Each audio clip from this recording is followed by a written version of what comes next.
Good morning বন্ধুরা, কেমন আছো সবাই? আজ হলো 19শে জানুয়ারি, আর এই দিনটা প্রতি বছরের মতন এবছরও আমার কাছে খুব স্পেশাল। কারণ কি, আজ আমার তেনার জন্মদিন। হ্যাঁ, ভালোবাসার মানুষের জন্মদিন তো সবার কাছেই স্পেশাল হয়, আমার কাছেও স্পেশাল। তাই আজ একটু সকাল সকালেই উঠেছি, কারণ অনেকগুলো কাজ বাজ আছে হাতে। তো সকাল সকাল উঠে সমস্ত সকালের কাজ সেরে বিকেলে দাদাভাইয়ের সাথে বেরিয়েছি তার জন্মদিনটা একটু স্পেশাল করার জন্য।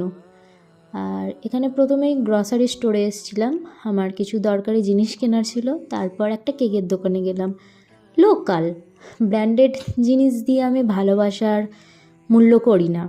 তো একটা কেক নিলাম, ওর জন্য একটা ফুল নিলাম, একটা ক্যাডবেরি নিলাম, আর নিজের হাতে বানিয়ে চিকেন পকোড়া খাইয়েছি আমাদের বাড়ির সবার জন্য।